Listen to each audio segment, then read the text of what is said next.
teman-teman, selamat pagi dan selamat beraktivitas. Perkenalkan, nama saya Krisma Nur, kelas 10 IPS 3 SMA Negeri 8 Bone.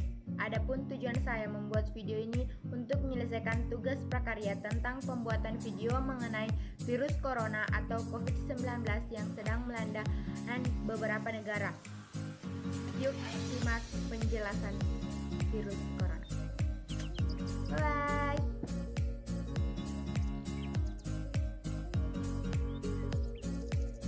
Penjelasan pertama, apa itu virus corona? Virus corona adalah virus yang menyerang sistem pernafasan.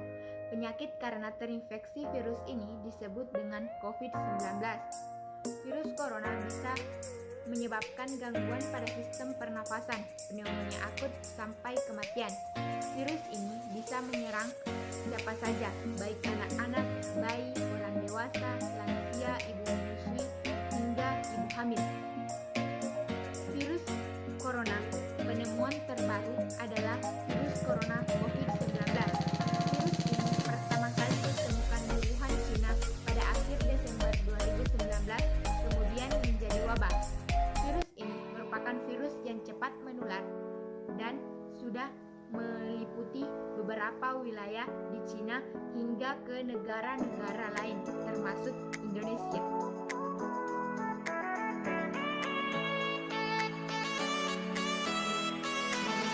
Gejala yang ditimbulkan oleh orang yang terinfeksi virus corona: 1.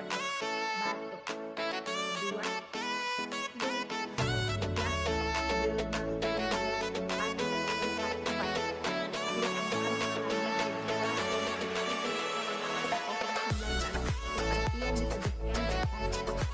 Setelah Anda kembali dari daerah yang benar-benar terinfeksi virus corona atau berinteraksi langsung dengan penderita infeksi COVID-19.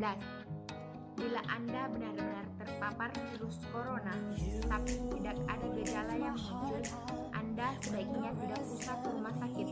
Cukup di rumah selama 14 hari dan kurangi kontak langsung dan berinteraksi dengan orang lain.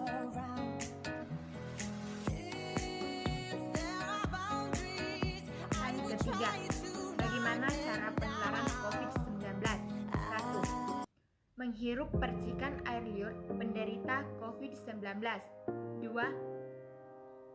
Memegang mulut dan hidung tanpa mencuci tangan setelah memegang benda yang terkena cipratan air liur penderita COVID-19. 3. Kontak jarak dekat dengan penderita COVID-19, misalnya bersentuhan dan berjabat tangan.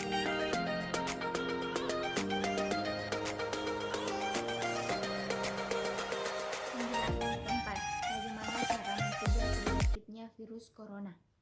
1. Hindari berpergian ke tempat keramaian atau social distancing. 2. Kenakan masker apabila berpergian ke tempat keramaian. 3. Rajin mencuci tangan menggunakan air dan sabun atau hand sanitizer yang mengandung 60% alkohol. 4. Menerapkan pola hidup sehat. 5. Jangan bersentuhan langsung dengan hewan, terutama hewan liar. Apabila bersentuhan langsung dengan hewan, cuci tangan setelahnya. 6. Jangan mencuci mulut dan mata sebelum mencuci tangan. 7. Tutup mulut menggunakan tisu apabila Anda batuk atau bersin. 8. Hindari berdekatan dengan orang yang sedang batuk, bersin, sesak nafas, dan demam. 9. Menerapkan pola hidup sehat dengan menjaga kebersihan lingkungan.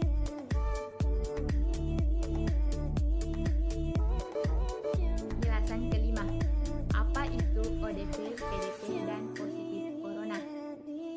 ODP adalah singkatan dari orang dalam pemantauan.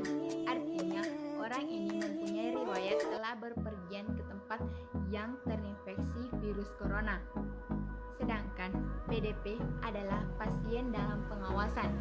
Artinya, pasien dirawat oleh tenaga medis dan kemunculan gejala-gejala terinfeksi virus corona seperti batuk, demam, pilek, dan sesak nafas. Sedangkan positif corona adalah pasien yang benar-benar terbukti secara medis telah terinfeksi virus corona melalui uji laboratorium.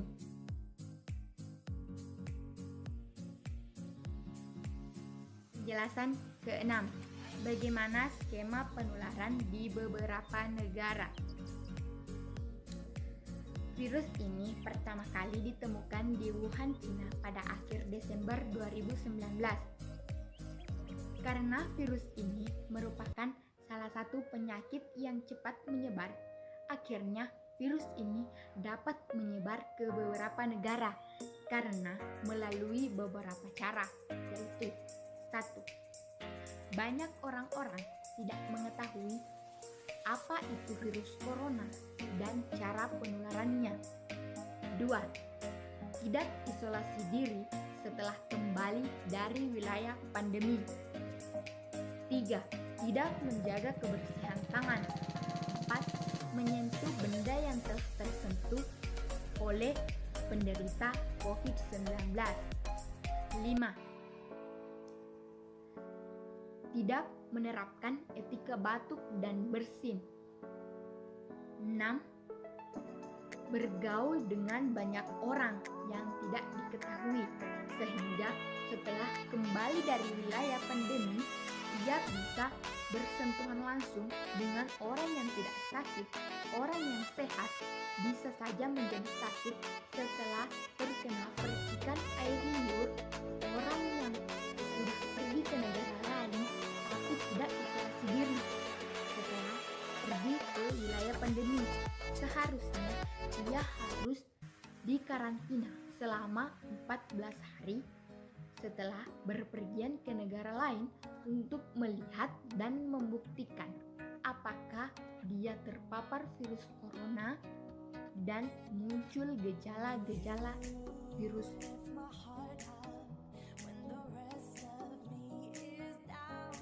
Ke-7, deskripsi penularannya di Indonesia. Kasus pertama virus corona di Indonesia tidak tanggung-tanggung, langsung menyerang 2 warga negara Indonesia. Hal ini dikarenakan kedua warga negara Indonesia itu pernah kontak langsung dengan warga negara asing asal Jepang yang datang ke Indonesia.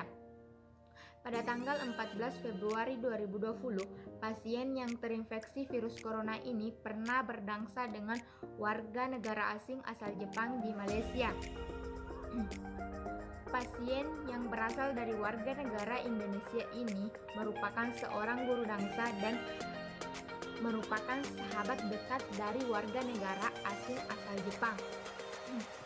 Berdasarkan rilis resmi Otoritas Kesehatan Malaysia, warga negara asing asal Jepang ini pernah ke Indonesia pada awal Februari 2020 dan terjangkit virus corona pada tanggal 27 Februari 2020. WNA asal Jepang ini menulari warga negara Indonesia tercatat sebagai pasien virus corona ke-24 di Malaysia.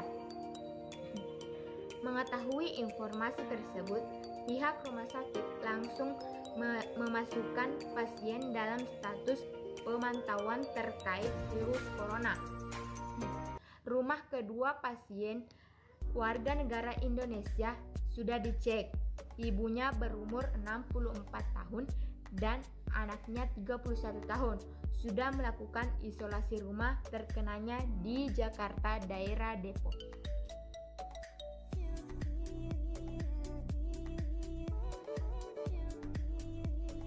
Penjelasan ke-8. Info terakhir pasien terpapar virus corona di Indonesia terkhusus Sulawesi Selatan dan Bone.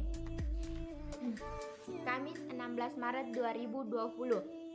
Pasien yang terinfeksi virus corona di Indonesia berjumlah awalnya 5.516 dan bertambah menjadi 380. yang sembuh 102 orang, dan sekarang total sembuh 548 orang dan meninggal dunia 27 orang. Terkhusus Sulawesi Selatan. Pada tanggal 14 April 2020, 231 positif corona, 39 sembuh, 18 meninggal dunia. Dan total pasien yang terinfeksi virus corona positif di Sulawesi Selatan per kabupaten, 1 kabupaten atau kota, 1 Makassar 163 orang, Goa 22 orang, Maros 18 orang, Sidrap 14 orang, Pinrang 3 orang, Takalar 2 orang, Enrekan 2 orang, Pangkep 2 orang, Luwu Timur 1 orang, Bulukumba 1 orang, Parepare 1 orang, Sopeng 1 orang, Luwu 1 orang. Sedangkan positif PDP yang pertama Makassar 176 orang, Goa 91 orang, Maros 11 orang, Sidrap 29 orang, Pinrang 7 orang, Takalar 5 orang, Enrekang 5 orang, Pangkep 4 orang, Luwu Timur 13 orang, Bulukumba 21 orang, Parepare 4 orang, Sopeng 5 orang, Luwu 2 orang, Sinjai 11 orang, Bone 6 orang, Palopo 2 orang, Bantaeng 2 orang, Tanah Toraja 2 orang, Selayar 2 orang, Baru 2 orang, Wajo 4 orang, Jeneponto 7 orang. Tim gugus tugas percepat Sulsel, warga Sulsel yang terjangkit virus corona di Sulawesi Selatan, ODP 2.709 orang, 570 dalam pemantauan, serta 2.179 orang selesai pemantauan. Jadi total jumlah PDP 420 orang dan 204 orang dirawat, 194 sehat dan 22 orang meninggal. Itulah info terakhir terpapar virus corona di Sulawesi Selatan.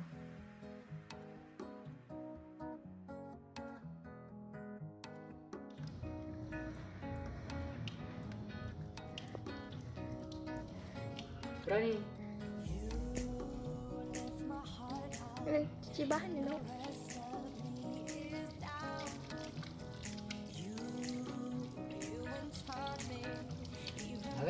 Dan ke-10, langkah apa yang telah ditempuh pemerintah untuk menangani pandemi ini?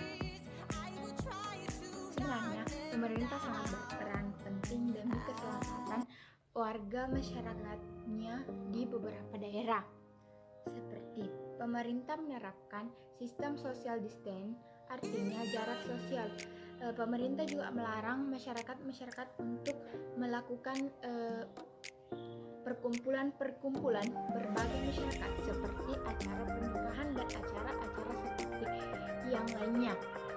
Pemerintah juga menganjurkan kita untuk memulai bekerja dari rumah, belajar dari rumah, dan beribadah dari rumah. Pemerintah juga telah membentuk posko-posko di beberapa daerah dan seperti yang sekarang di Kabupaten Bone, Sulawesi Selatan, Kecamatan Kajuara, di desa-desa sudah mulai terbentuk posko-posko relawan COVID-19.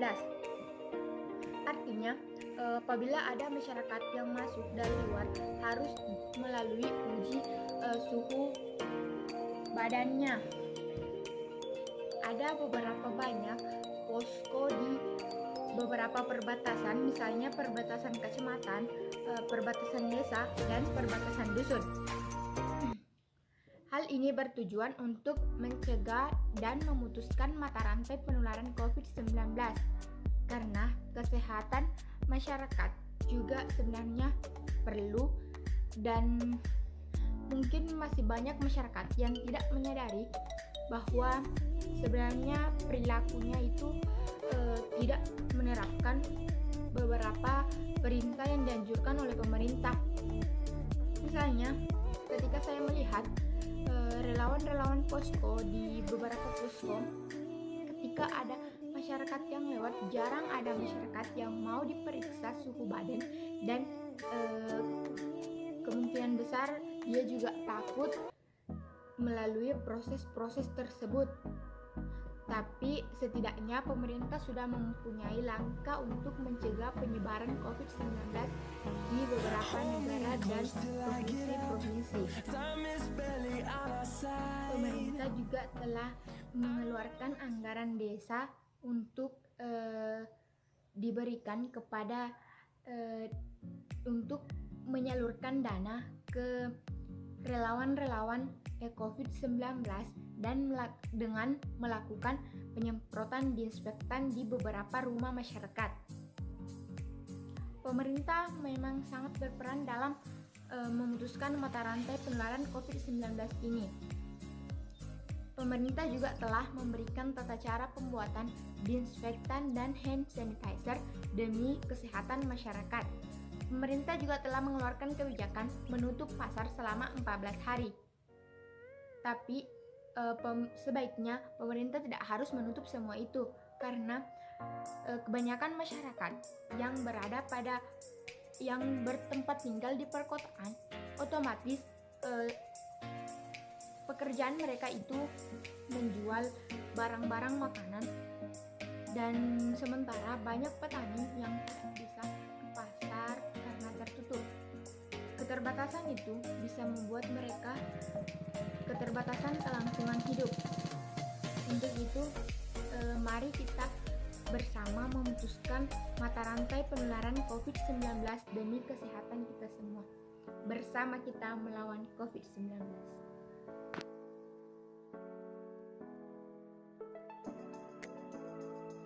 Penjelasan ke-11, himbauan kalian terhadap warga plus 62 untuk memutuskan penularan virus corona. Ada jutaan anak yang tidak bisa belajar karena keterbatasan internet. Ada jutaan perawat yang tidak dilengkapi dengan APBD. Mari kita sukseskan kampanye ini untuk memutuskan rantai penularan virus corona. Di rumah aja, di rumah saja.